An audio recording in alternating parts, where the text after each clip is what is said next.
Batu, Barada, Nikto. You must remember those words. Gordon's alive. You know what the Turing test is? I know Kung Fu. Dead or alive, you are coming with me.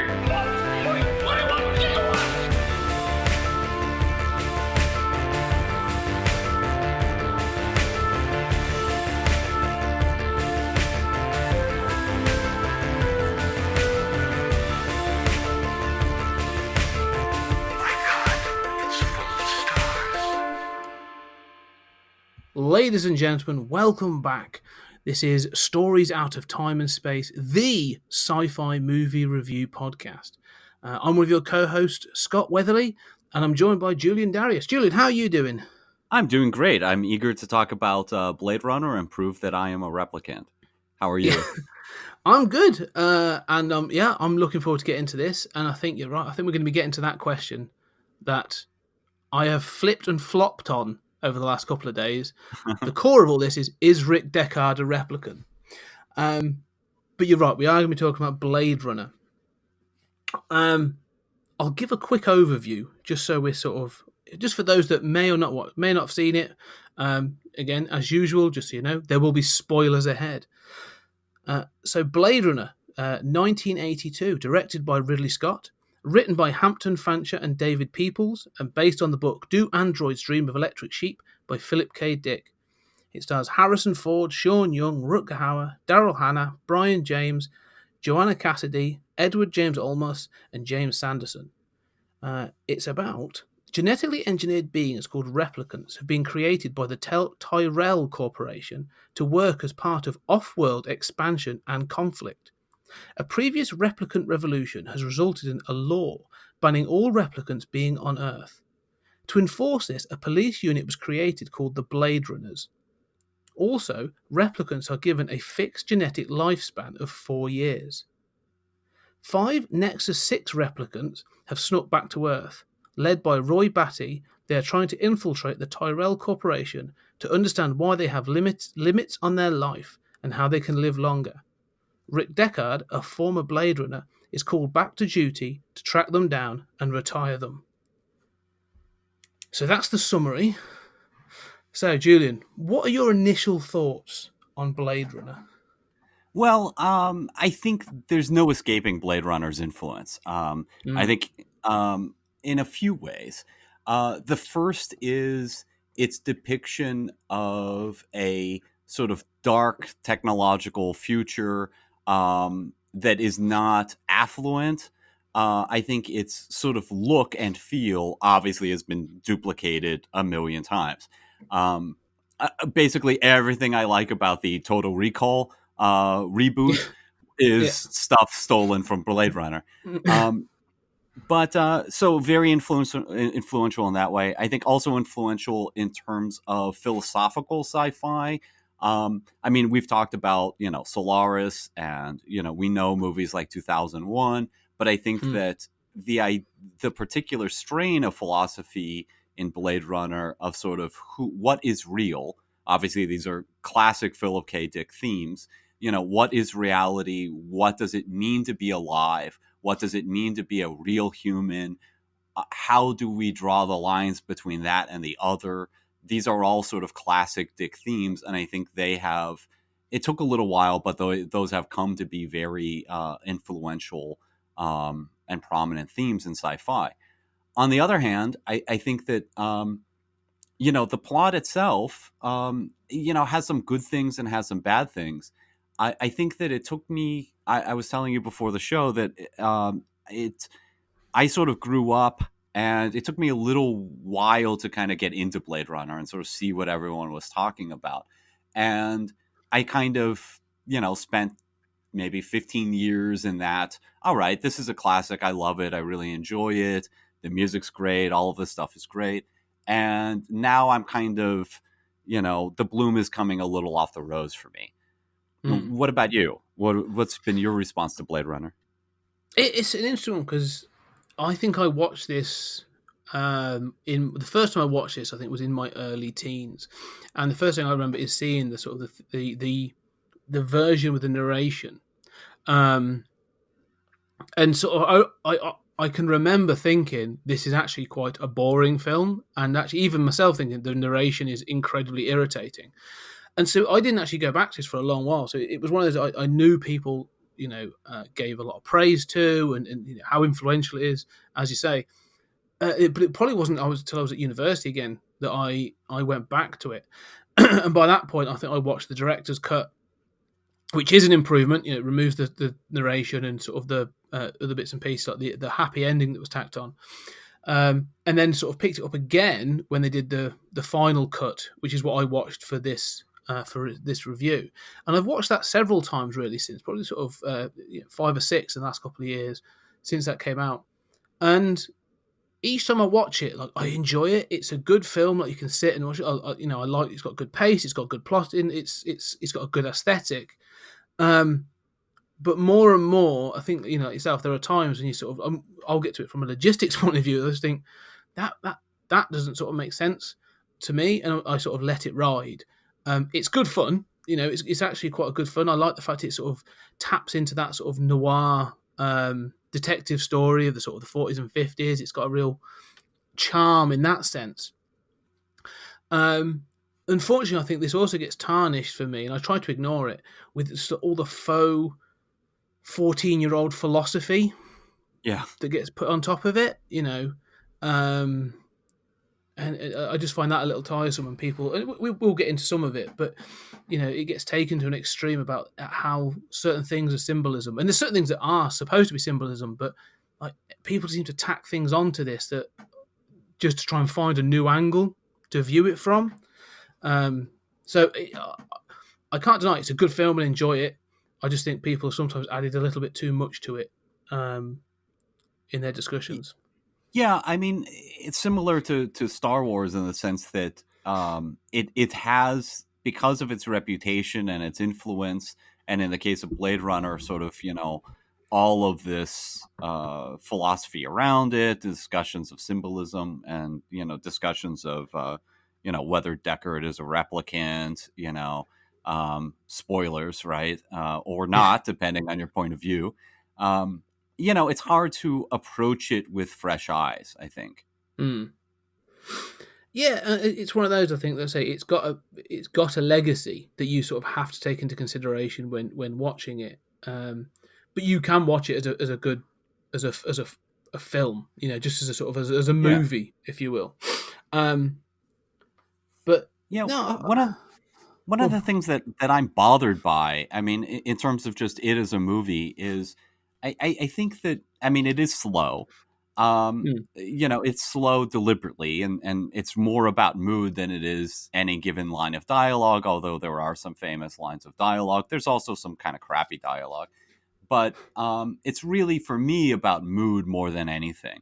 And really, the plot is super simple, right? I mean, guy chases 3 replicants, kills them one by one, right?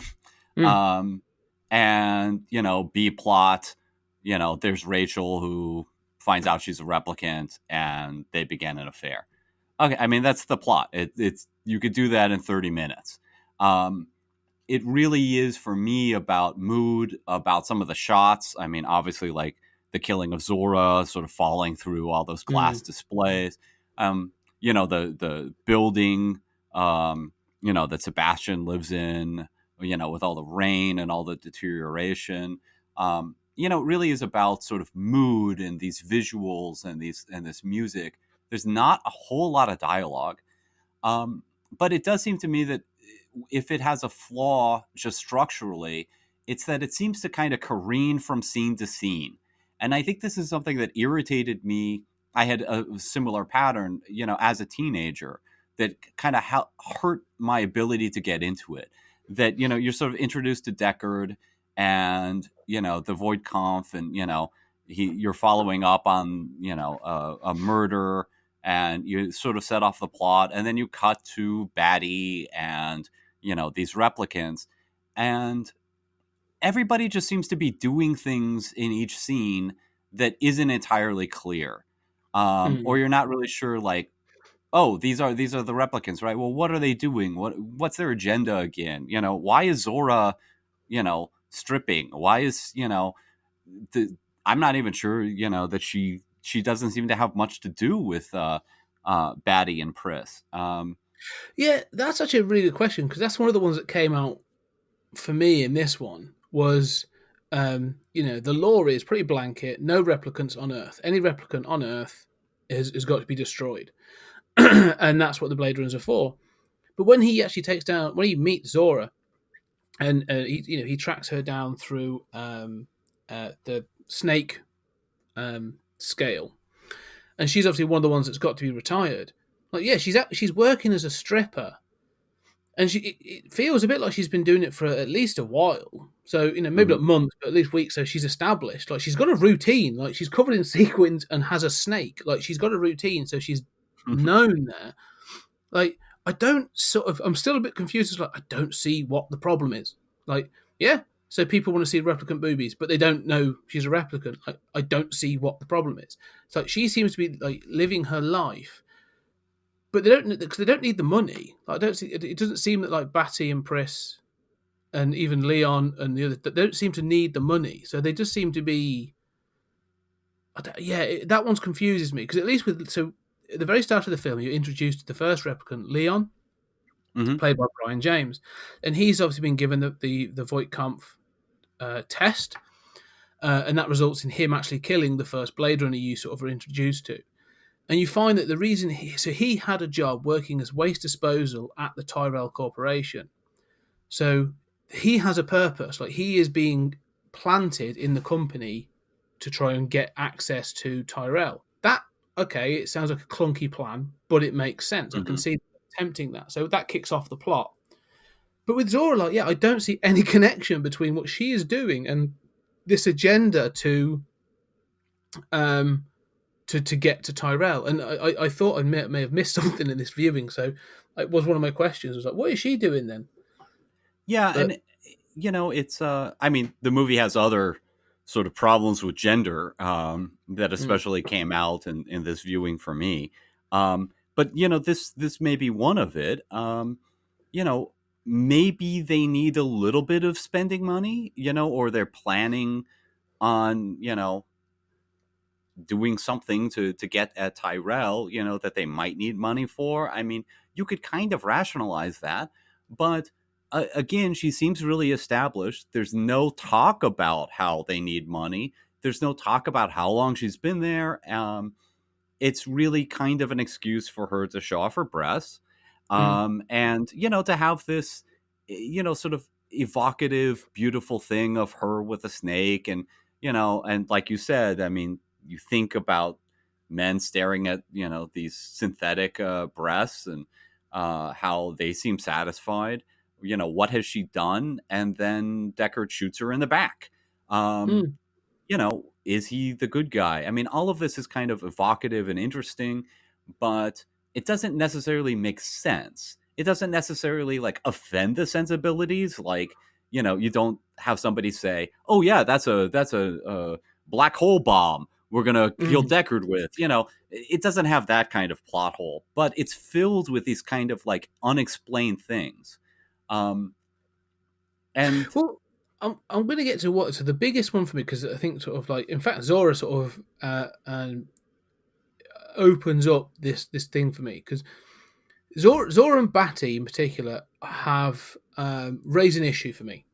So Pris is a pleasure. They call it a basic pleasure model. So she is literally sent out to be a sexual plaything, and they actually say something about sent off to military bases and stuff like that. So that has its own connotations, all its own, which is off-world. These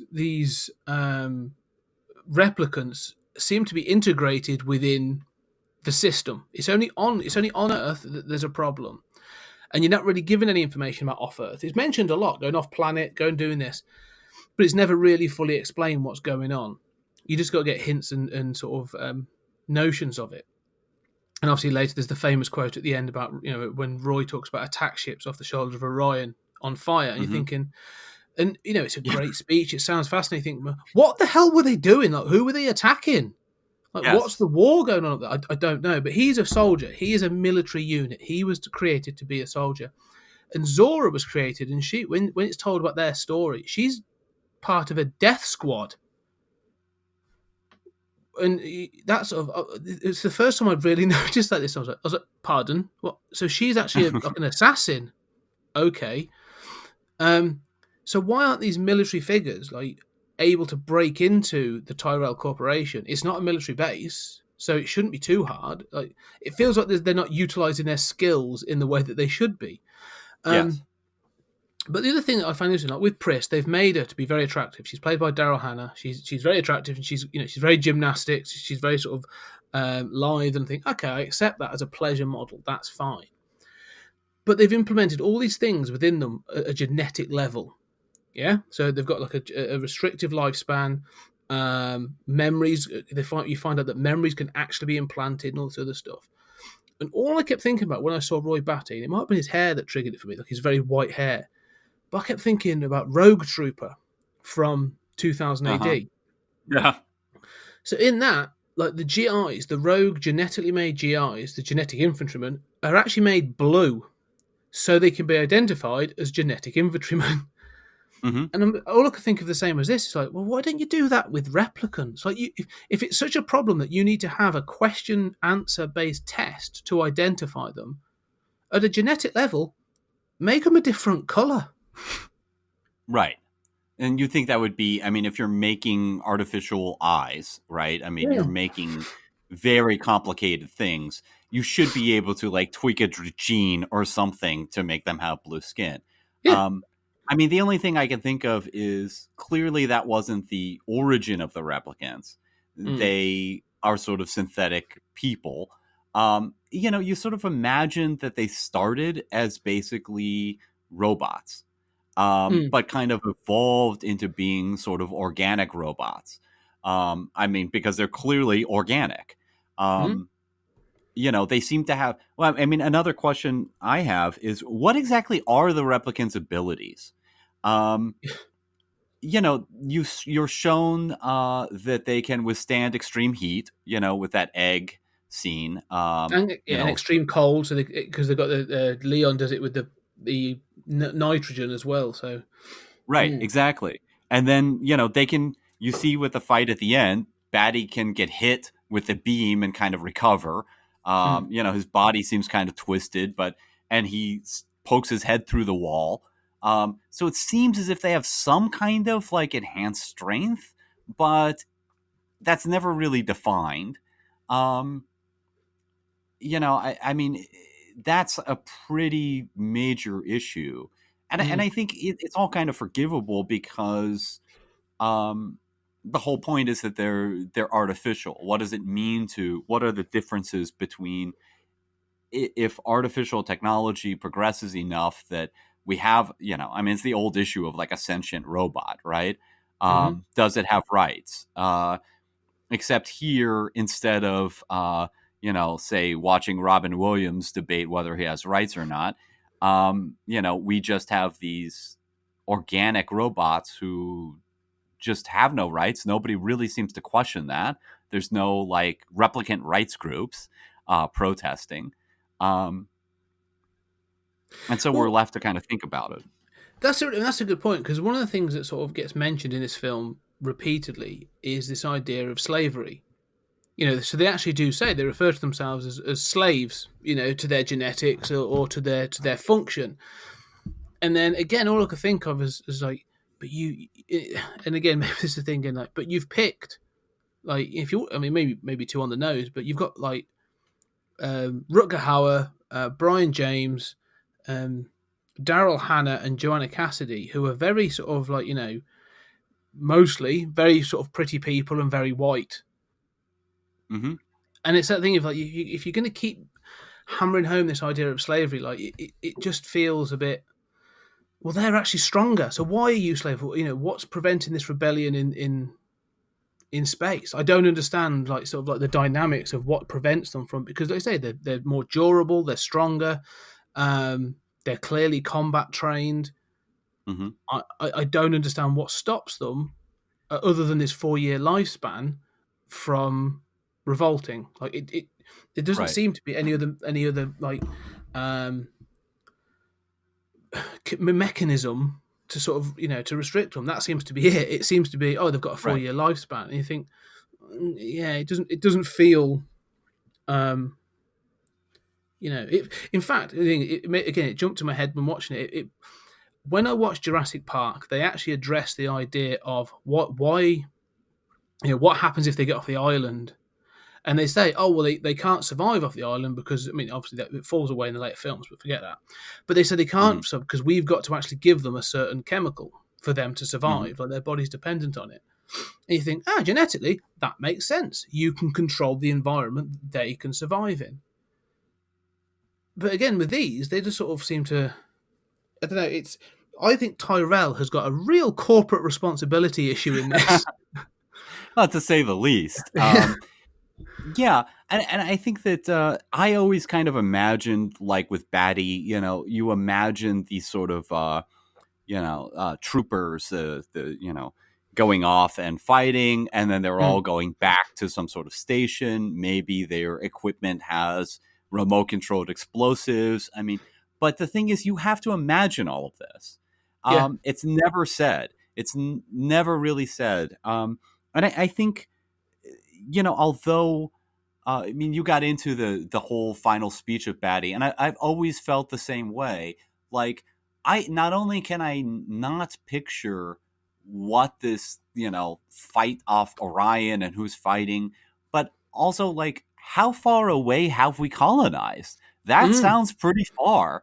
Yeah. Um, Now, in the novel, you're sort of left to think that Earth has been irradiated, Mm. and basically nobody who is successful stays on Earth, right? Earth is just a kind of like wasteland. If you have any money, if you have any clout, you are long gone, and that's why all of these buildings are kind of empty. Mm. And there are these interesting ways in which the film sort of alludes to the novel, but doesn't really have any interest in following through. So Sebastian says, I mean, he says, he explains to Pris why he couldn't leave for the colonies, because he has a disability, and he talks about how everybody's gone. I have this whole building to myself, and that's all kind of charming. But that's all you really hear about this sort of situation. And so, like in the novel, there are these off-world colonies, but you have much more of a sense of like, okay, we are in a wasteland. I mean, this is a Mm. post-apocalyptic movie. There's still cities, there's still technology, but we are really in the ghetto of Yeah. the colonial Earth empire, whatever it is. You don't have a lot of details, but you really get the feeling like, yeah, this is a radiated ghetto that we're in. Well, this is And the why. movie doesn't portray that. No, it doesn't, and this is why. I mean, there's two things with it, because that situation, that scenario, is presented better in the sequel, Blade Runner 2049, because they go out into that irradiated wasteland. Like, you see what's happened to those other cities, and the expanse of just desert or trash-filled landscapes, and that's Hmm. that's quite cool. But like you say, it was clear that, even at least in that original theatrical version and the TV version, is they didn't get that at all, because the end of the film had them driving off into some really beautiful forests. Yeah, It okay. misses So the point. maybe we should talk about these different versions, Mm. because I have to say that is actually I watched the final cut for in preparing for this, but I have to say that original version is my favorite version.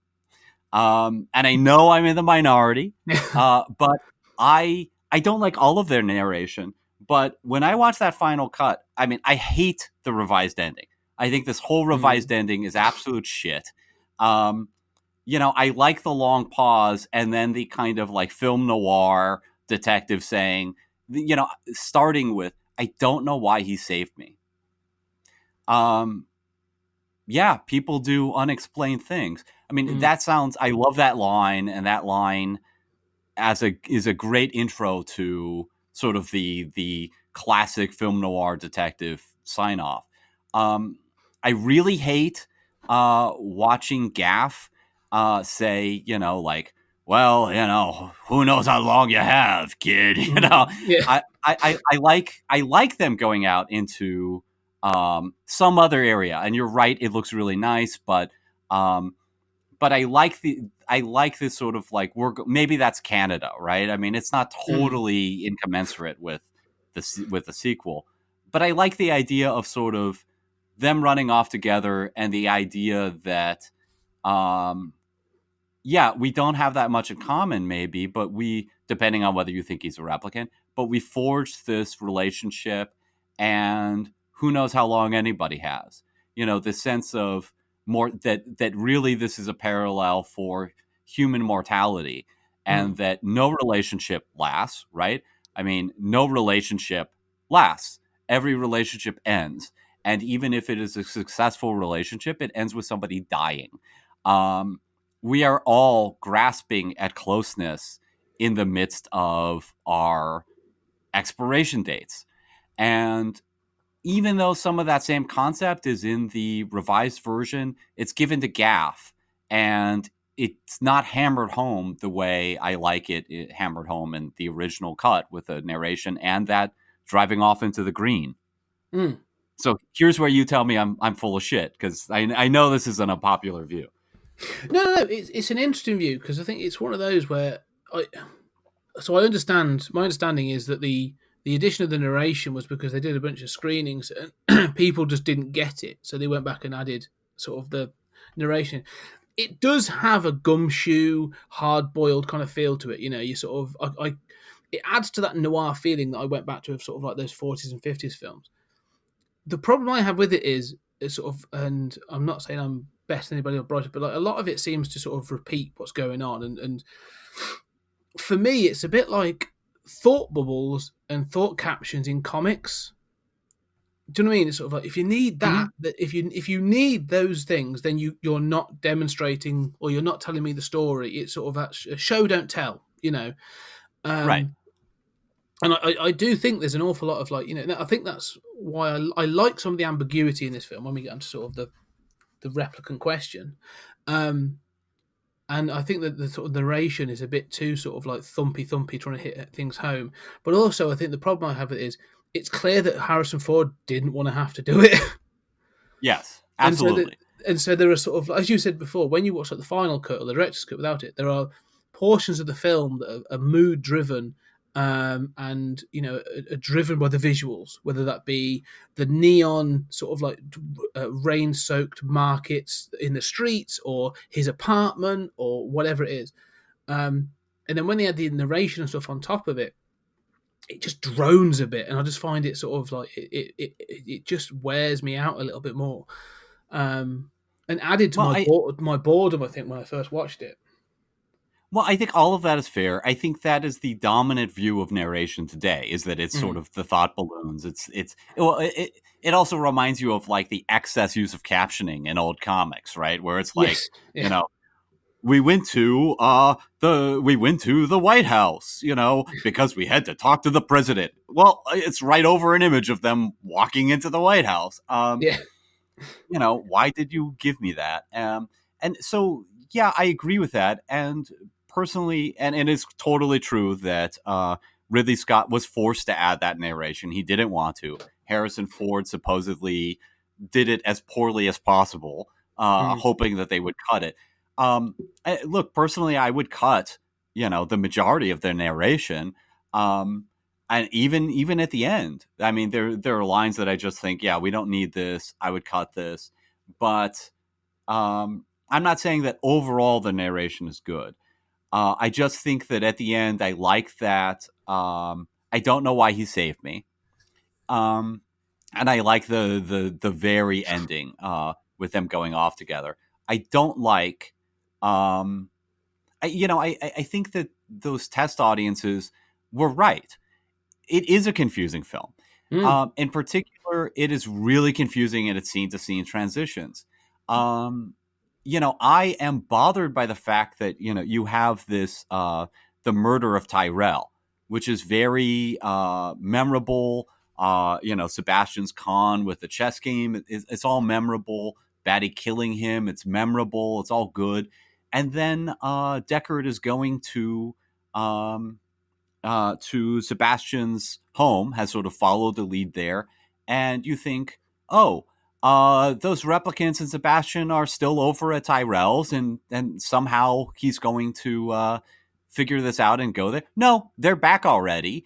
When did they go back? What's the timeline here? How there's close so many is it? things. Yeah, and there's so many things like that where you're expecting something else and you get something other, and that does not seem to be a conscious decision. That seems to be like, well, this movie's too long already. We don't need like a shot of them going back and having Sebastian kind of, look over at Batty and Pris, in the car, and because he's suddenly scared of them, having witnessed them kill Tyrell. I mean, a 30-second scene like that would have done wonders for the film. And the film is missing like a dozen 30-second scenes like that just would be glue holding it together. I do agree with that. That is a fair shout, because I think one of the key ones for me in that sort of vein is there's a scene of like, and it's sort of standard fare. Like, you are introduced to you've already met one of the replicants, Leon, and you're introduced to the rest of the crew, sort of Roy Batty, Pris, and Zora, and you're showing them, and they have like a file, and in the files and with the images, they're wearing like a skull cap to cover their hair, but then when you're introduced to them, I mean, to be fair, Zora's sort of like, her face is quite recognizable when she's sort of seen. Batty, fine, but with Daryl Hannah, when you see her for the first time, like, she's wearing sort of like, quite white makeup. She's got sort of like a shock of white hair and all sort of stuff. Like, she looks nothing like the picture you've been shown of like, and watch out for this one, she's the pleasure droid or the pleasure version. And I remember for the first time watching this, and for a long time after, I was really confused how Daryl Hannah was involved in this, and until sort of like Roy comes over and he says, "Oh, here's my friend Roy." I was like, "Oh, she's the other one," because she just sort of turns up at JF Sebastian's house, and if you aren't watching it, like, yeah, she has no connection. And I say that a simple connecting scene would clear all that up. And I get it now, but only because I know the story and I know that Daryl Hannah is playing that character. But yeah, I agree. There are several scenes like that, or several sections like that would benefit from a little bit more clarity. Right, and I mean, and that's what the narrative was demanded to address. And narration can be narration can be useful to do that. There are many ways with editing, adding narration, shooting additional scenes, whatever, that you can improve a film once it's basically in the can. And I don't think that narration is off the table. I don't think that it's always bad. I think that there are many classic and wonderful films that do it. I agree, most of that narration isn't great. But you're right, and I think there are so many scenes like that. Even like when Rachel comes down and saves Deckard from Tyrell, not from Tyrell, from Leon. She just shows up, and it's a sort of Deus Ex Machina, and right. I mean, she happens to be there. I probably on first viewing, I didn't even remember that he had kind of called her drunk. And there's a brief glimpse as he sees her like across the street, because she's for some reason still wearing the exact same, sort of fake mink, clothes. I mean, she never changes her clothes, right, until she puts her hair down. But it's very, no, there's never a line of dialogue of like, why'd you come? And that's fine. I mean, that's not a mistake, but it's just an indication of how much work you have to do to sort of connect scenes and connect what characters are doing, exactly like what you were talking about. Yeah, it's true, and that's a good one. Again, it's sort of one I caught this time, but I think I sort of missed and just assumed that she, because I remember him making the call and just assumed she turned up. But like you say, it does play a bit too convenient. Um, and so yeah, I can appreciate that the narration added in places can add something, but I still stand by the fact that overall it's a drag on the film. Um, but again, I I think agree with that. from a story standpoint, again, sort of watching it these couple of times, I really get the feeling that, like you say, Ridley Scott was aiming for a mood and a tone rather than a story. Like the Hmm. story seems to be almost secondary to some of the things that he wants to achieve. Um, that sort of, because there'll be other storytellers, and I can think of others again, like Villeneuve, who made the second one, or sort of other sci-fi sort of known sci-fi directors that would have added in Hmm. details or dialogue and stuff that would have addressed all this in the plot. Um, and so it does feel like he's less concerned about the characters than he is about presenting a sort of a world and trying to sort of just present this sort of almost. He wants to present the idea or the question of what is life, slavery, who owns who, and all that other morality. He wants to present the questions, but isn't hugely bothered by presenting a story to or a solid story to encase those questions. I I think don't. that's fair. Yeah. I mean, I think you're right to point to mood and sort of philosophical questions, and I think those are the things that stay with you. Um, it's interesting to me how we're talking about sort of problems what the movie doesn't depict. The off-world colonies. You don't have a sense of the world. You don't really have a sense of how replicants work. Um, these are things that it's interesting that they're not answered. I can also imagine a much worse version of Blade Runner that tries to answer all of this, right? Yeah. And none of the answers are satisfying to you and me. And we're on this podcast basically like saying, yeah, I'm not really sure that makes sense. Why are we fighting off of Orion and we still haven't gotten this stuff figured out on Earth? Yeah. Um, there would be problems there. I just think that. So, I mean, I don't necessarily need all of that answered. I don't know that you have to answer all of that, but I think that it would be you could keep the sort of like focus on mood and smooth out the plot just a little Mm. and just kind of gesture toward some of these answers, gesture toward like, yeah, I know I haven't explained this. And it seems to me that it's clear that the movie doesn't know how much it's not answering and what it is. Because when you have that initial scene with Harrison Ford where he's sort of introduced to Blade Runner, he's introduced to replicants, right? Mm. He's being told by the policeman that is that Taffy. Mm.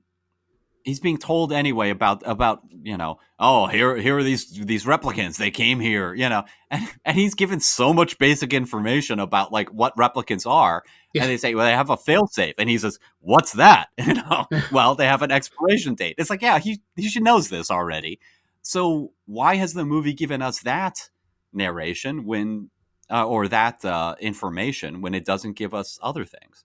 It is interesting. Like I say, I think the script could have done with like one more draft or that sort of thing to address some of this, because that scene is really interesting. Because and if we talk about Deckard, and we'll get onto him what he is, but it's clear that he's a former. He's a former Blade Runner. Like he has left. I don't know what he's doing now because he's still clearly in his sort of like mid to late 30s. So he's he obviously needs a job. And he's being brought back in because they just say to him like that Taft, because he says to him, he says, "Oh, I want the old Blade Runner back because the other guy was killed." And you go, okay, so it's like a one last job sort of deal. I get that, and you think, okay, so maybe he's used to dealing with older models, but you still would have, like you say, a lot of the information that he sort of seems to be lacking in that description. And there's other ways you could produce like the dialogue in in exposition in more subtle ways with like between Pris and JF Sebastian or Batty and Sebastian or other people are describing like what is going on outside of this. However, having said that, I do agree that I like that this is a small story. I like that this is actually quite a contained story. Like it has big implications, like the spoilers, but obviously when they kill Tyrell at the end, that would have huge implications because he's the sort of the genius behind it all. But I like the fact that this isn't sort of one of those sort of the stakes aren't like a world-ending, Marvel movie where sort of it gets a bit sort of just grating after a while. Where like, the stake is at sort of like world domination or whatever or Earth destroying. This is just a small. It's one detective looking for this small gang. That's it. Well, I think you and I are both attracted to these sort of small stakes stories and not needing to have it be gratuitously high stakes. And I think about so I think that's a good point. And I think about Tyrell. You never, like if this were another director's movie, I'm just imagining like an alternate Blade Runner in which like, what we see here of Tyrell is he's more interested in playing chess. I mean, he's in this kind of like aesthetic, he's almost an aesthete. He's, sort of secluded. He doesn't seem to be doing any work. If he is, it's not of note to the film. I'm imagining another version of this in which he's like depicted like Iron Man in the Marvel movies, like he's a mad genius, and he goes into a room and there are all these bizarre creatures, organic creatures, mecha, who knows, he's synthesizing a new element, and he comes out and he's like, oh, Sebastian, let's continue that chess game. And then you might think, well, this is a more important thing that he does. He's this sort of crazy genius. And I love the fact that he's depicted as sort of the head of this corporation, yet he's almost retired. It seems like he's not depicted as a phenomenal genius. I mean, you get the sense that he's smart, but he's not working on 8 million new secret projects for the Tyrell Corporation. Yeah.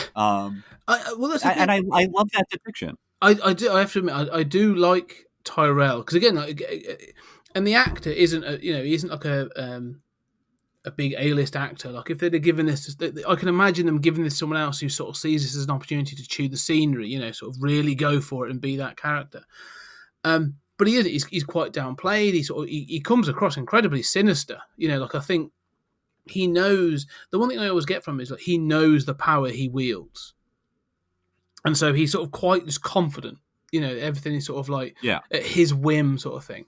But the thing I find interesting the most, we've said about there's a comment as well that early on when Deckard's been introduced to the replicants and they're trying to get Deckard to do the job again. He says about being on Earth. Taffy says on it. He says about being on Earth, you're either police or one of the little people.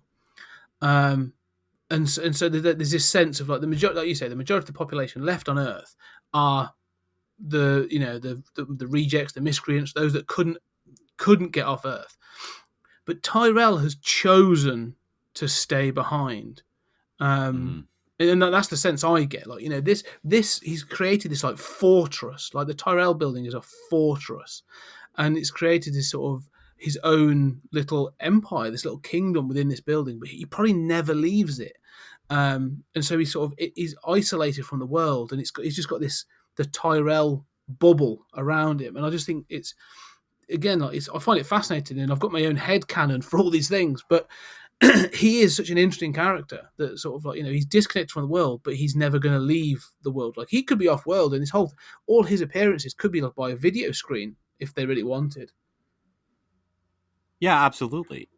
And I think I love what you're saying. I hadn't really thought about that.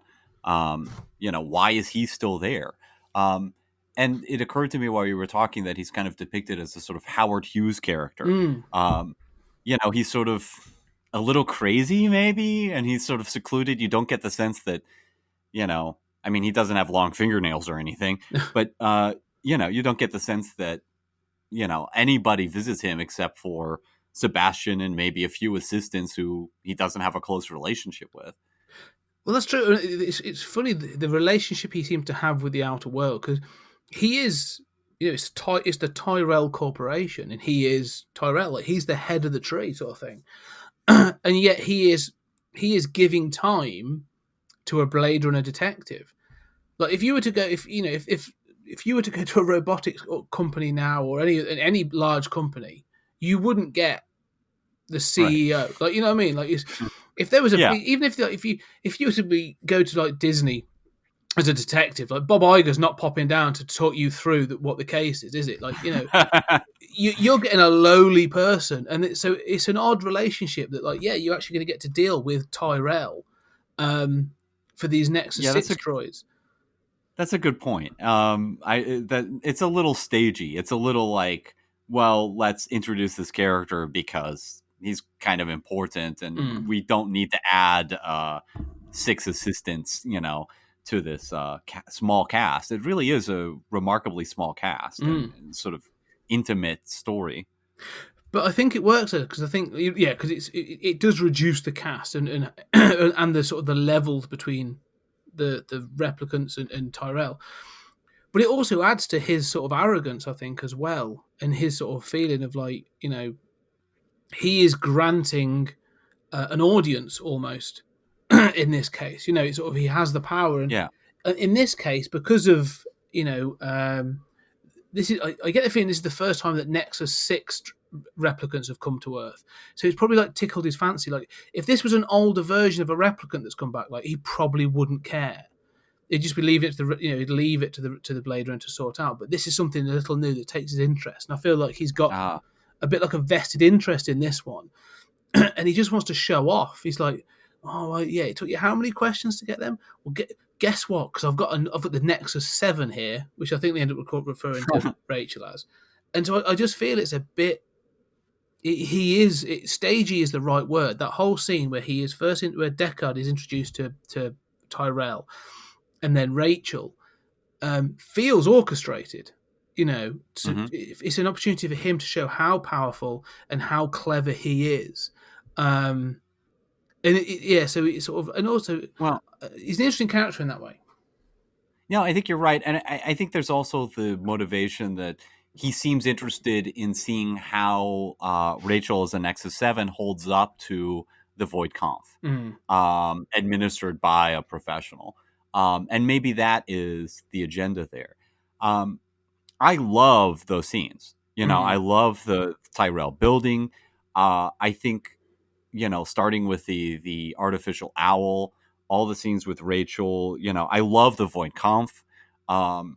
It's really only used a couple times, but and early in the movie, but I love it as a device. And I have to say that, for me, the whole Rachel plot and the whole idea of somebody discovering that they're artificial is the most interesting plot. The thing that I am, it's interesting to me that Blade Runner 2049 features, as somebody who knows they're a replicant. But, there isn't, in all of Blade Runner, there isn't a character who's sort of like shocked to consciousness, who finds out they're a replicant, except Rachel. And she's sort of, brought low by, because she's got sort of snooty class pretensions. She works for Tyrell. But her story is way more interesting to me than Deckard's story. And I think that the thing that I actually find most lacking in this film is that she has so little interior space. She's kind of struggling when Deckard calls her drunk, right? You get the sense that she, she's left his apartment. He sort of proved that she's a replicant and then retreated from it, but the point's been made. She leaves. He calls her drunk. She kind of spontaneously shows up and saves her from Leon. And then her solution to discovering that she is an artificial life form and basically has to go on the run, right, is to have sex with the guy who outed her. Well, yeah, that scene in itself is interesting. I mean, to get to the point, it's like you say, she has worked for Tyrell. She's got, I don't know how long is it, because you don't know what her inception date or incept date is. So you don't know how long she's actually been active. But you get the feeling it's not very long. But then sort of, like you say, so for this finding out, you know how like future films come along and they sort of like, you see this film that come out sort of many years later, and you look back at an earlier film and you go, oh, it sort of influences obviously how you see the previous film. In this instance, the one thing that jumped to my mind, and it sort of shadows it in a bad way, it was Toy Story. And especially when you say shock to consciousness, when Buzz Lightyear finds out and sort of realizes he's a toy and has his breakdown. I mean, granted, they play it for laughs in Toy Story, but he has a mental breakdown. And I find with Rachel that she sort of, there, again, it's going for mood, it's going for that sort of noir, sort of smoky feel. But at no point does she ever sort of like, she's sad, but never like, it's. You're right. She seems shallow in that respect. Like she's not searching. Like well, do I have a soul? Am I real? What's my purpose? It never sort of feels like it's really bothering her, other than sort of like surface level. Mm-hmm. And so sort of like that's go on. Yeah, I mean, I think that you're right, and I think that there's also this way in which, in addition to this being a movie about mood, and there's little dialogue, there's very little emotion. Deckard basically shows no emotion through the whole thing except irritation, minor irritation, and wanting to live in the final fight. Rachel seems to show very little emotion. I mean, she discovers that she's not real, and outside of a few little subtle things, she never breaks down. You never see anyone. It's just like, oh yeah, I'm a fake person. Okay, that's fine. Characters show so little emotion, with the exception of Batty and the exception of the replicants on the run. And I think that's always been very interesting to me. This sort of, as a kind of commentary on, and I want to return to Rachel, but this like emotionless thing, you can ding it, but it also is. I always felt it was a sort of commentary on our sort of, late 20th century malaise, now 21st century, in which, so many people are not that interested in their own lives, and they just kind of go to work, and, it's like, why are you doing this? Why are you driving an hour to work and an hour back? Well, this is just what's done. Aren't you angry at X, Y, and Z? No, we're just used to it now. There is this way in which we sometimes act like automatons, and here they are, these artificial people who are more emotional and are more alive. Even Zora, if we don't know why she's stripping, at least she's stripping. The others are trying, learning backflips, going out and killing people, engaging in new experiences. No, I agree, because I'll tell you, and Batty's reaction when he turns up to Sebastian's home and has to explain to Pris that they're the only two. You see that he's feeling it, like he feels that loss. And so, yeah, you're right. They're the ones that do show emotion. I think because again, Harrison Ford, again, going to emotionality, sort of like the only time he really does show any emotion in that sense of what I would say would be, actual feeling, other than sort of like, like you said, a bit of irritation and desire to live, is when he does kill Zora. Like he's, when he chases her down and kills her. When he's done it, he does sort of, there's a little bit of regret, or what I take to be regret. Like he stands over the body, and it feels like it makes me wonder, like, is that why he's a former Blade Runner? Like, is that what made him leave? Like, was it this thing of killing things that to him look human? Like, does he struggle with that? But that's the only scene where you ever really feel about it. Like, he's clearly an alcoholic. He's got a drinking problem. but again, like you say, I don't need a massive backstory, but like, and it's good that he sort of shows some response to having killed something that, for all intents and purposes, has done nothing wrong other than exist. Yeah. So I find that Well, interesting, but yeah, and I think in the novel, Deckard's counterpart, is hunting more is hunting more replicants, mm, and does more. It does take a more explicit toll on him. But I like everything you're saying, and I take that as true. But I'm also disturbed. Like, I like that there's a little bit of emotion there. I like the suggestion that that's why he retired. Um, but there's still I mean, I think we're supposed to feel bad that he shot a woman in the back twice, right? yeah. um but then again, the movie seems to undermine that, and I think, especially in this era of Me Too, he basically rapes Rachel. Yes, that really made me feel uncomfortable in this one. Yeah. Yeah, I mean, it's a little bit like I said to my friend who I was watching it with, I said, apparently that's the way to a girl's heart, right? You block her leaving, you physically block her from leaving, then assault her, throw her against the wall. She's clearly upset, and you then tell her what to say to turn you on and have sex with her, and then you leave together romantically. That's not a very healthy paradigm. I would say I'd go further and say I think their whole relationship is crooked, because I think that relationship, like her affection for him, is based on trauma. Like, if you take it that she's suddenly realised that she is not she's got her Pinocchio moment. She's not a real person, and that's his reaction to take advantage.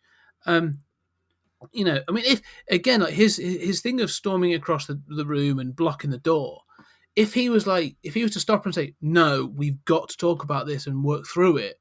You can't just run away from Right. it." I'd be like, "Yeah, you that's supporting her, and you're going to try and help her through it." But then, like you say, to actually tell her, he says to her, "Tell me to kiss you," and then she ad libs and goes a bit further and stuff, and then that's it. It sort of becomes they clearly go off and sleep together, but I'm never entirely sure why he loves her, or even if he does. Like, does he just see her as a way out? Is it the relationship never really makes a great deal of sense. I can see why she starts to fall for him in almost like a post traumatic stress kind of way, but I never see what I mean, obviously she's very attractive, but like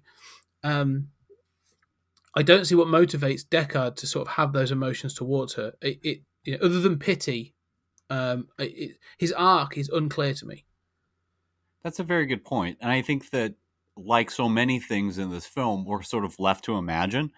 And maybe those answers that we come up for ourselves are more satisfying than what the movie would have given us.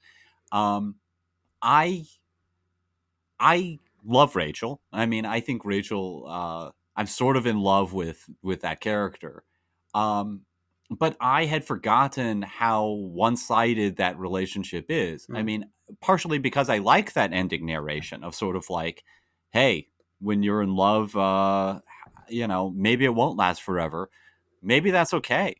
You know, I like that, but that's not really what their relationship is. And I think you're right that, we can sort of guess that Harrison Ford, I mean, he had been retired. Deckard had been retired, and he hasn't liked this case, and he feels guilty about, the way he has basically ruined Rachel's life, and feels she's attractive, and he wants to get out too. I think that her story is very interesting to me. I mean, there's a way in which watching this, I feel repulsed by Deckard's treatment of her, especially in what I'm calling the sort of rape scene. And of course the shooting of Zora. But I think if this were a slightly different movie, if there were a little more interior space granted to Rachel, you almost have a narrative in which she sort of has no out, right? Mm. She knows that if she leaves, some other Blade Runner is going to come hunt her down. Deckard has told her exactly as much. And she needs him for protection. And, she has literally she doesn't seem to have anyone in her life outside of him and Tyrell. It seems as if Tyrell has thrown her to the side, or maybe she's just realized she's a replicant and thus it's illegal for her to be on Earth. And so she's kind of secluded herself. And maybe she came down to see Deckard when Deckard was drinking because she realized, I don't have anyone else. If I have any out, I'm going to get killed. And if I have any out, it's this guy. And there is a way in which that narrative, while incredibly sad, could actually be read as a very feminist narrative, Mm. as a narrative of a woman who, because of her lot in life, whether it's, she was poor or she's a replicant, doesn't have options and basically chooses this abusive man because that's the best she can get. That society is so stacked against her that that's a necessary choice. No, I think you're right. I mean, this is the thing. It feels like she is trapped. And again, like I say, minor changes would make it so that she, like I say, she could have a stronger, more agency. A bit more agency about her decision making. But yeah, it does feel a little bit like she is just clinging to the one person that can probably help her survive.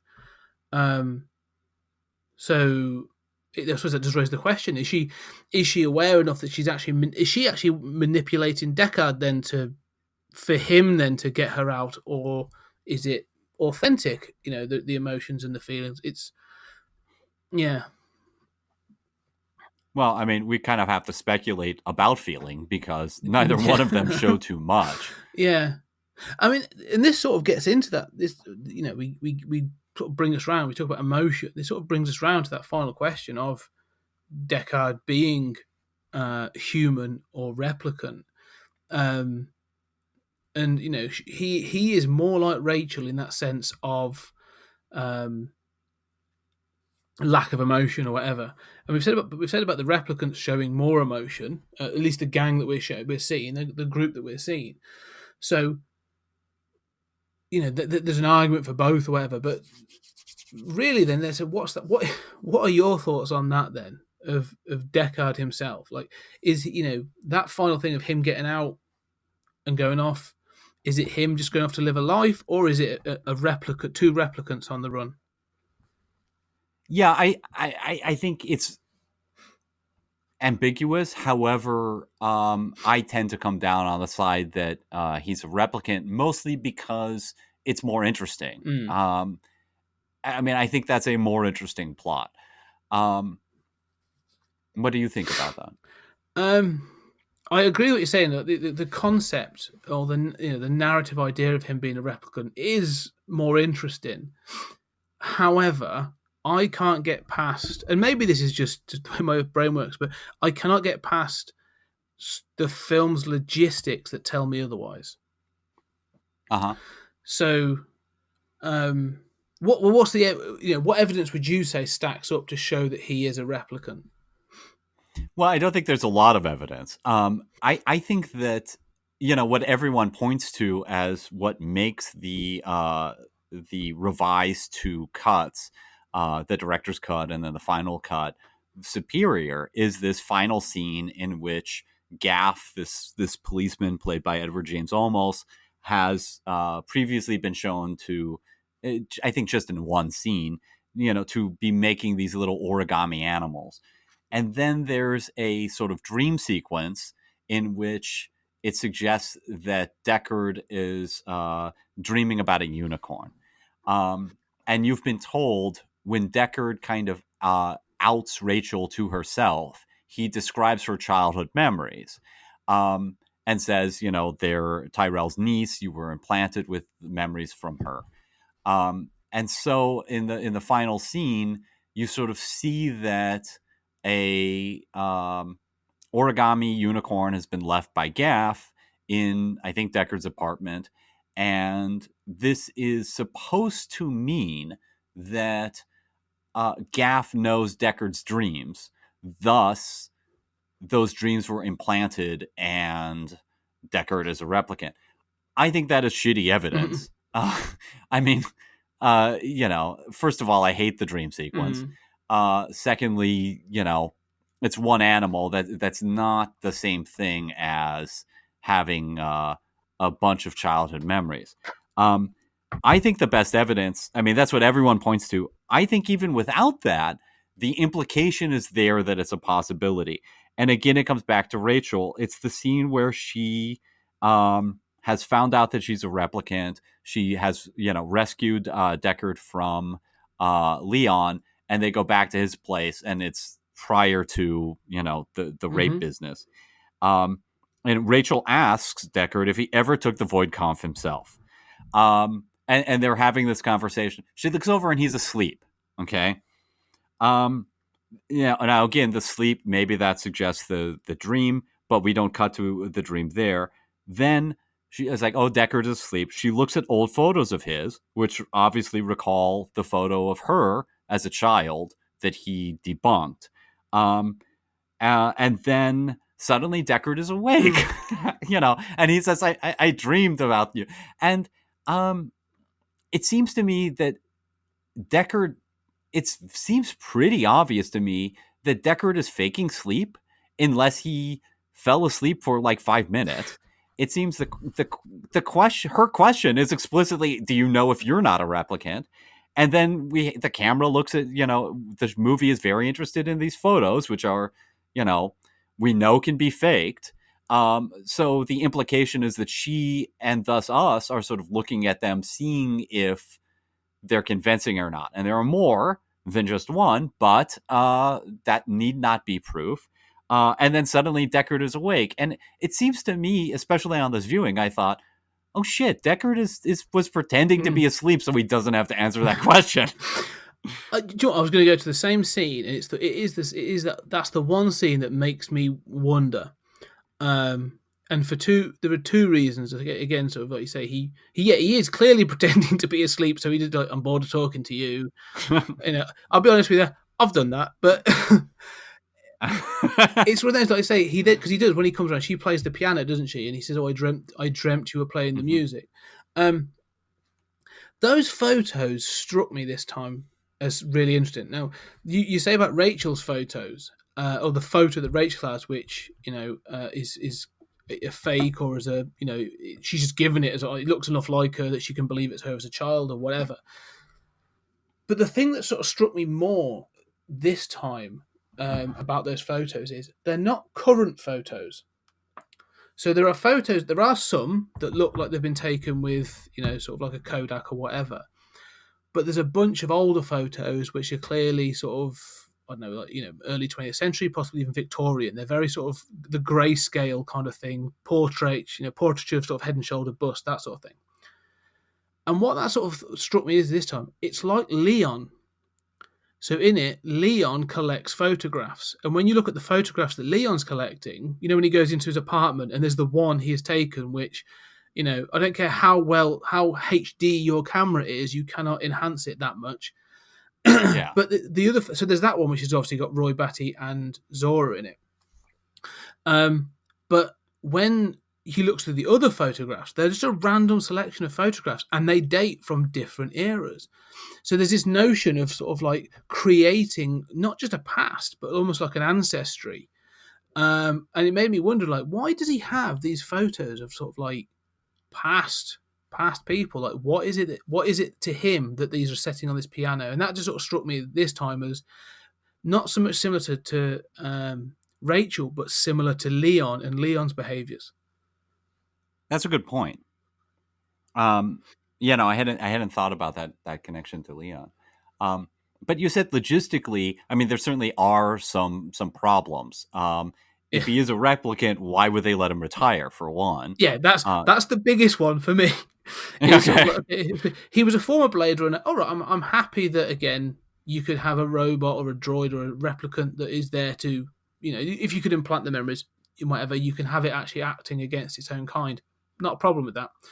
But this thing of like they've let him retire and he's clearly living, not to say comfortably, but he has a life. So and they know he's about. And it's not like they've got him, they obviously bring him back in, but it's not like they've got him on sort of speed dial of like, or whatever, or where they're monitoring him. It just happens to be that they find him at the, in the market sort of area in the street. That bit just didn't ring true to me. So, well, surely if that was the case, if that was your process and the Blade Runners or a portion of the Blade Runners were actually replicants, when they decided to retire or quit, for whatever purpose, surely you'd have a process for that says, right, you either can them, so you actually do retire them yourself, or there'd be some memory wipe kind of technology that says, okay, well, let's just wipe that motion out and you can carry on for another 3 years or whatever. It just logistically, like the 4-year lifespan in itself seems like corporately, from a sort of a competitive point of view or a commercial point of view, seems like a really bad idea. Like if you're going to sell something that expensive and that complex and then say it only lasts 4 years, would you buy a car that only lasts 4 years? It's ridiculous. But I don't know, logistically, it never sort of felt like it could work. And the other thing again is later on, I'm trying to think which part of it, that was it. You said about Batty and his endurance and their strength. And it just seems like he hasn't got anything that would justify why you would use a replicant for that job. So for Zora, she's a death squad, so she's a death squad member or whatever. So she's got increased strength, speed, and endurance. Same for Batty. Same for Leon. You see, and Pris. You see, they've got their ability to go into the hot water or the cold. He doesn't demonstrate anything. And then when he gets beaten up, like he takes a Harrison Ford beating, which is, he sort of flails around and takes a kicking. There's nothing to say to me that says, even if they're saying he was a former model, like an earlier version of a replicant, surely one of the best selling points of a replicant, even from version 1, is they are tougher and can be used in hostile environments. At no point does he show anything that shows he is capable of being working in a hostile environment. He can't even jump from building to building. Yeah, it just logistically it never seems to stack up that he would be a replicant. And I don't care what Ridley Scott says. I swear to God, he has only come to that conclusion as he was putting future versions of that film together. Yeah, I wouldn't go that far. I mean, that ambiguity is certainly teased, at least in Rachel's questioning, right? I mean, I think that my take on it is that basically it was written and shot. I mean, at least written such that he's not a replicant, but that the question is sort of teased even within the script, right? And that might seem to be just a philosophical musing at the time, but the possibility is certainly raised. And that's true for the novel as well. The novel does have this, and it seems to ultimately retreat from it and sort of, suggest that he's not. But there is this sort of business where the rug is pulled out from under you, and you sort of wonder about this in the novel. So, I mean, I think that, ultimately, maybe that stuff just got into the script because it mirrored the novel.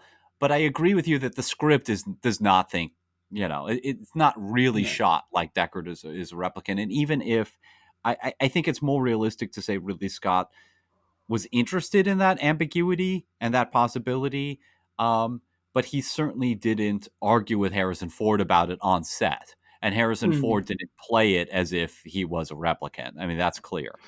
Yeah. Well, I think just to throw something else out about the unicorn as well, just as a fun thing, like the daydream of the unicorn. I will struggle. I struggle to explain that. Granted, but when we get to the origami, Gaff actually presents 3 origami things throughout the film. The first one I think is a chicken, which I think he does as a bit of a dig at Deckard, sort of like, it's a little bird. I think it's supposed to be a chicken, so it's almost like you coward, and I think that's part of it. And then he does like a little person, which I've always taken as to sort of as a little person, sort of go, I know you're with Rachel, your relationship with Rachel, because that comes a bit later. And that's how I've always taken it. So when the unicorn came, for me, it's almost like, Gaff has made that decision to let them go for whatever purpose, maybe, but I always felt that the unicorn represented like, and here's your fantasy. Like, you are going off to live a fantasy world because she is, whether or not he is, she definitely is. This isn't going to be your happy ending. It's a fantasy as much as a unicorn is. And so that's good shit, man. Yeah, I like that. So that's how I sort of like Gaff is. For me, Gaff is like, because Gaff's a prick. Let's be fair. Like, Gaff is a horrible person in this. Like, not in sort of any other way than, he doesn't try to rape a woman like Deckard does. He force himself anyway. But when he turns up, like, he is always like just mean and sort of a little bit spiteful. And it's always like, yeah, he is. He's an absolute prick. But it's interesting that, like you say, he's always having these little digs at Deckard. So people have taken it as like, well, he's trying to give him that wake up moment of like, I know what your memories are. Much like he did with Rachel, so much like Deckard did with Rachel. But again, I can get the other way. Like, he's just saying, you're living in a fantasy world. I'm going to let you go and have it, but someone's going to be coming for you. You're living in a fantasy world. I like that. I think that's pretty brilliant, and I think that I like the ambiguity. I think it's more interesting if Deckard is a replicant, but I think that conversation with Rachel does a more meaningful attempt at that than that ending with the origami. And even if he were a replicant, I would still prefer your interpretation of the unicorn. Yeah, it's interesting. I just think, because it's there are different, and I agree. There is still ambiguity because, as I said before, I flip flopped on this idea between the 2 viewings I had over the past week. So, but it wasn't really until I really sort of thought about it and thought, oh, the pragmatic side of me, the logistical side, sort of went, well, this bit and this bit doesn't stack up. But then, I needed a way of explaining that unicorn, and sort of that's how it bubbled to the surface in my head. I think that's pretty genius. I did want to say that the argument about Deckard not being physically strong enough, I mean, again, we're just kind of left to explain stuff in this movie that isn't really explained or doesn't really make sense. You're right that he takes a Harrison Ford beating. Having said that, I've never been convinced of the climbing at the end.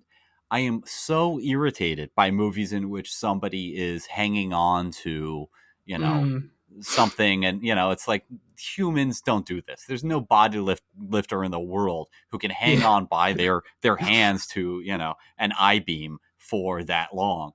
Even the climbing outside of the building I find so preposterous. But if he is a replicant, he might be able to do that, right? I mean, that might fix this annoying thing of this movie. It's true. I mean, again, there are ways, and that's, again, that goes to ambiguity. Like, yeah, you could read it as actually he is an earlier model, and he's slightly more, got a slightly more increased endurance than, say, a human, but he's not to Roy Batty, Zora kind of levels, because there are several, models and versions improved. So again, you could still argue both ways. Can I ask you about a few questions that I have about things that I find interesting or bad?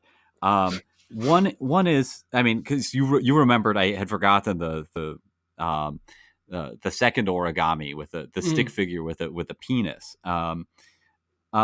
Okay, so why does you remember at the end? I mean, I do like these memories will die with me. I mean, that's quintessential. That's what that's about, right? I mean, the finality of it. Why does Batty, when he's on the roof, suddenly has a dove in his hand? Yeah. and then it disappears, and then he dies, and you're like, why do you have a dove in your hand? Then he dies, and it Yeah. flies away, and you Yeah. think like this is the most ridiculous symbolism in the world, but it seems to be physically there in the scene. It is. Like I'm Because he has it on the first roof, doesn't he? Because at one point, like he's stroking it, and that's when you see yeah. Deckard jump the roof, and then again then Batty jumps and he doesn't have it, and then he does have it. I think because you see what he's wearing. He's wearing like cycling shorts and some sort of like funky trainers. I'm not convinced that he hasn't got it stuck down the back of his shorts. He's like, this will look great. I'm about to die. This is going to look amazing. He's clearly a John Woo fan, so he puts it down the back of his shorts, jumps, and then just whips it out again when he needs it, just for that final moment. And I think that's why. He saves. That's why he saves Deckard. He's like, "Oh, this is going to look amazing," and he just picks him up. So just for something to show, just for that final thing to show off. You know what's funny is I'm laughing hilariously, but that is the best explanation, right? I think it's the only explanation. Yes, unless he jumps and finds another one, but like it seems really sort of distracting to be like, and really fortuitous that another white dove turns up. So I'm gonna have the best death scene. You're right. I mean, it's the only explanation, but it's so bizarre. I mean, I mean, why would you? I don't know. It just seems so obvious that's the symbolism is so obvious, but also like, is it physically there? And then to just have this little scene where he pets it earlier, what is the point of that except to say, yeah, this is physically there. He's keeping a dove on him to make his death cooler. And I honestly think as well. So watching it these couple of times, the thing I noticed is that I feel that like in that last scene, Batty's mental state deteriorates as well. Mm-hmm. Like he's going into sort of like he knows he's dying, and he starts like making jokes, like putting his head through the wall when there's a door frame, literally like 1.5 feet away from that thing.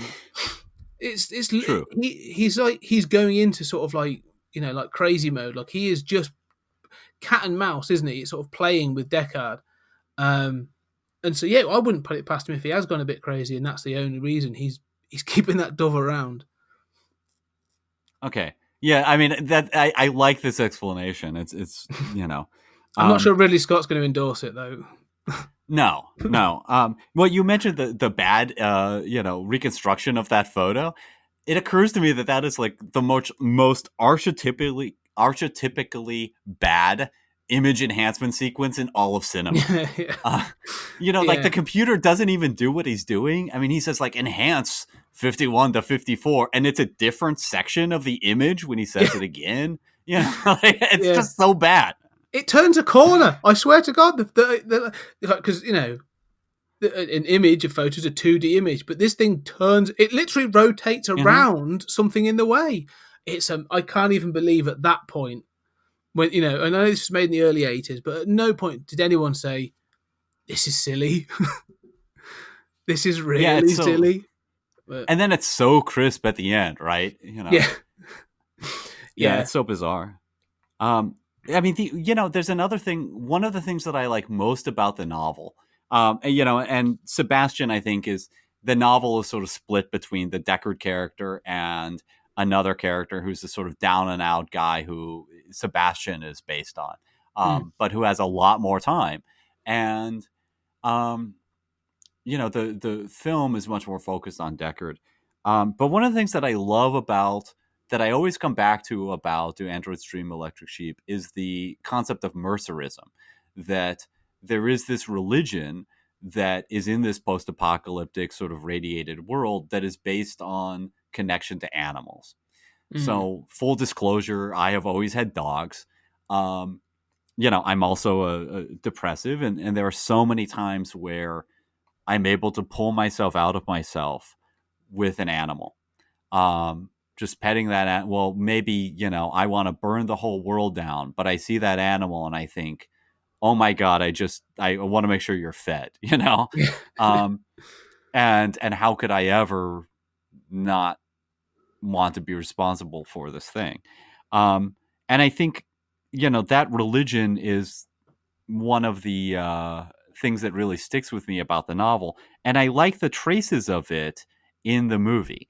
I think it fits with the theme of sort of artificial life and what makes us human, and the idea that animals are a part of that. This connection to nature is a part of that. Um, the Void Kampf is filled with questions about animals, which is really, theocratic, right? I mean, it's really within the novel that is testing your adherence to the basic concepts of mercerism, that, kindness to animals and connection to animals defines us as human beings. Yeah, that's interesting actually, because the two questions you sort of see was that they're about animals. In the first one, the one they give to Leon is about a turtle or tortoise Mm-hmm. trapped upside down in the sun, isn't it? So are you going to save it? And he plays dumb, or he is dumb and doesn't know what a tortoise is. But the one that sticks out to me is the one he gives to Rachel. He says, "There's a wasp on your arm," and without like, missing a beat, she's like, "I'll kill it." And his reaction to that is actually quite interesting, because he almost not so much takes him back, but he sort of pauses. And it made me wonder, like, is that one of the questions that she failed? Right. Yeah, I suspect as much. Mm. But I mean, he also asked her about a calfskin wallet. Yes. He says, about a butterfly collection where, this person shows you the killing jar. Talks about being served boiled dog, Mhm. and the question is, so most of those questions you give to Rachel involve animals in some form. Yeah, and I like that, and I also like, one of the memories that defines the fact that Rachel is artificial is the memory of a spider egg hatching and the Mm. babies devouring the mother, um, which is so interesting because it's like nature is, represented in these animals, which, there basically are no animals left, right? They're all artificial with, like the snake, the owl. Mm. Um, and animals are, usually used as a connection to, sort of real humanity, to, a sort of inner self. But here, a replicant's been given memories of nature red in tooth and claw, right? Nature is Mm. horrible. I don't know. I just find that interesting. No, it's a really good point actually, because I say it's about the other thing I suppose to say is it's about the children devouring the mother, isn't it? Sort of the spider lays the eggs, and when the babies hatch, they attack and kill the mother. So it's again that sort of thing of, is it a creation turning on its creator Mm. as well? The other thing about the animals that's interesting is, like, throughout it, because animals are throughout it as well. I mean, granted, they're mostly supposed to be artificial, but they are everywhere, aren't they? So even in the marketplace, there's obviously the snakes, and there's you see fish and the emus and all kinds of weird things, sort of animals all over. But the value of those is interesting, because again, when Deckard first goes to the Tyrell Corporation, you see the owl, and he says, "Oh, is it artificial?" He says, "Yes." And he says, "Expensive?" And she says, "Yes." But then later on, when you meet Zora, he says, "Oh, is that a real snake?" And she says, "Well, no, of course it's artificial. I couldn't afford a real snake." And you think, well, how expensive then? What's the value of the artificial? Mm-hmm. But it does show again in that theme that artificial life has got lesser value than real life, which obviously applies to replicants as well.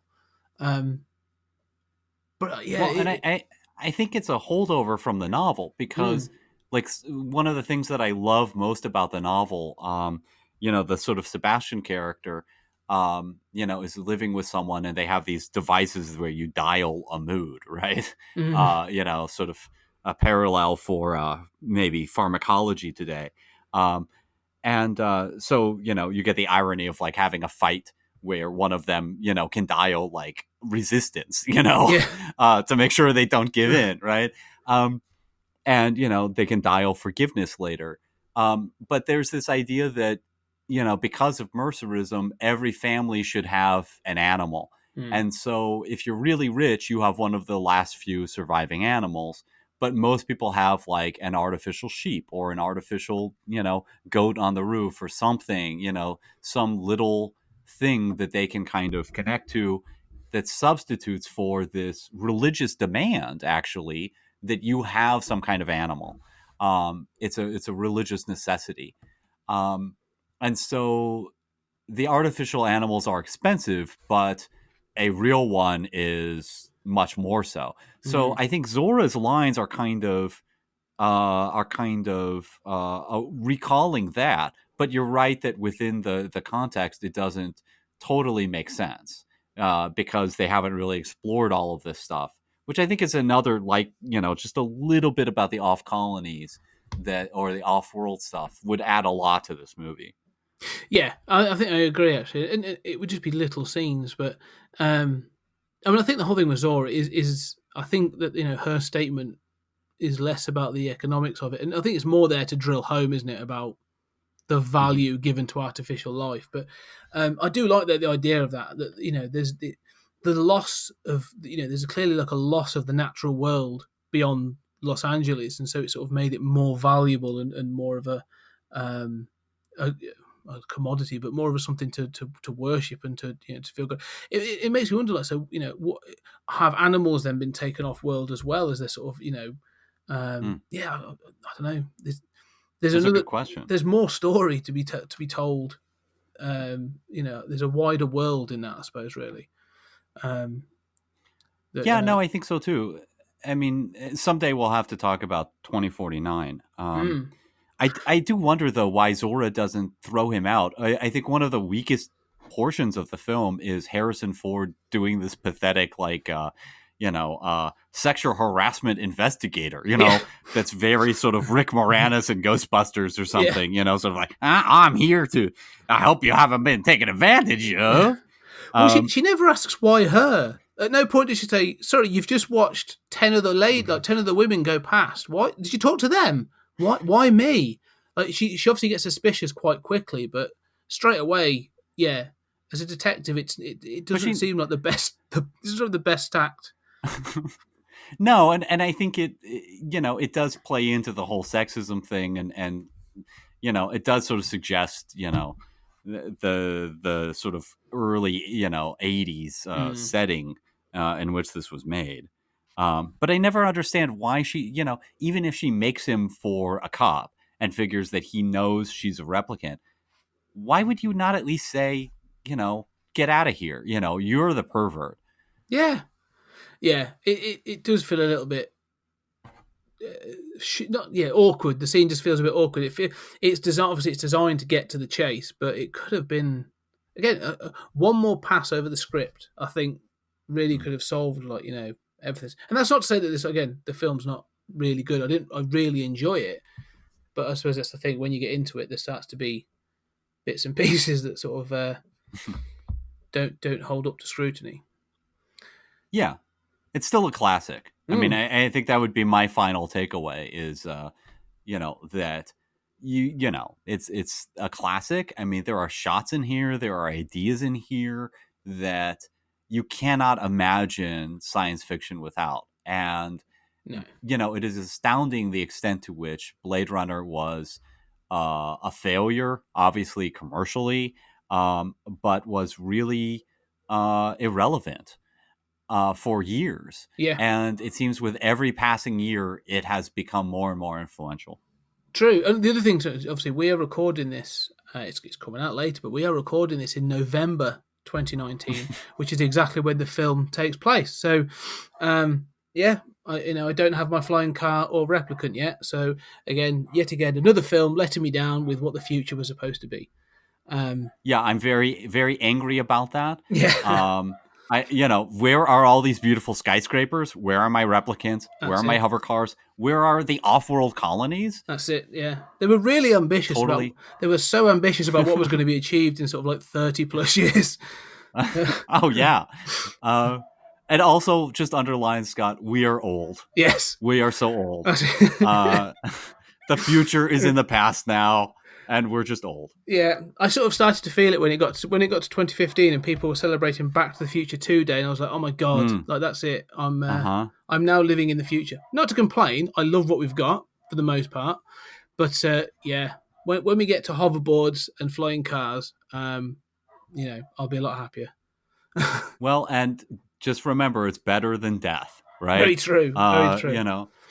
I'm still glad to be alive, and glad that, as far as I know, I'm not a replicant, Yeah. and I haven't reached my expiration date.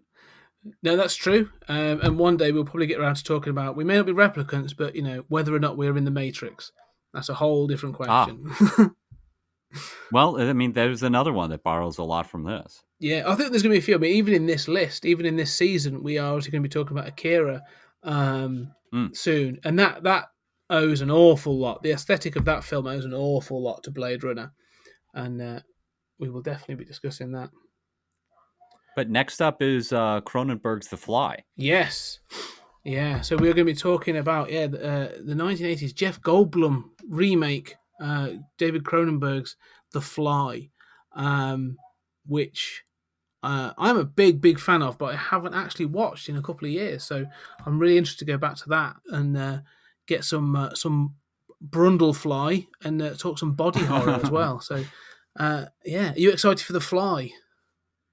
Yeah, I haven't seen it in probably 10 years. I saw it as a kid, and I do think it was very influential for the body horror stuff. But I have no idea how well it's going to hold up.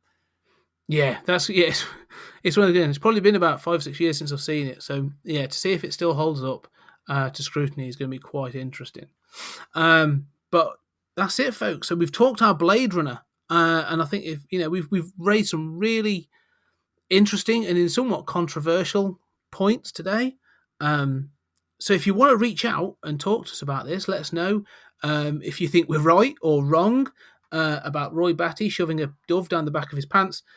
Reach out to us at Pod Time Space on Twitter, and let us know what you think. I think there's some interesting conversations to be had around this film. But Julian, thank you very much again. It's a great discussion. Thank you, Scott. It's so much fun. I'm proud of what we've done tonight. Yes. No, I think it'll be. I think that the people will be interested. There's some interesting points that people can take away from this one, because I want to sort of I do want to just finalise by a point saying I really enjoy this film, and I think you've said as well you do enjoy this film as well. So I know we've sort of torn it down a little bit in places, but that sort of, it's not to sort of discredit its classic status. It's just absolutely. Sometimes and you can criticize. Look, I mean, 2001 has problems. I mean, Citizen Kane has problems. All of these movies have problems. I mean, that doesn't mean that it's not influential or that. I mean, there are few characters in all of movies and comics that I would be ever tempted to have just like a print of on the wall, just of them. Yeah, Rachel's one of them. Yes. She's iconic for me. I find her story fascinating. I want to write the sidequel about Rachel. I mean, images of that city. I can't get it out of my mind. The projection of the sort of geisha on the skyscraper. I mean, that is just absolutely iconic. Though these things live. And they live and they are in our heads and haunt our dreams. They're the things I dream about instead of unicorns. Yeah. No, I agree. It does stand up as a milestone of sci-fi cinema, and rightfully so. But you're right. These films, and that's they're there to be discussed, and I think we've had a good one this week. So, folks, thank you very much for listening. And as I said, in the next episode, we'll be discussing Cronenberg's The Fly. We'll see you soon.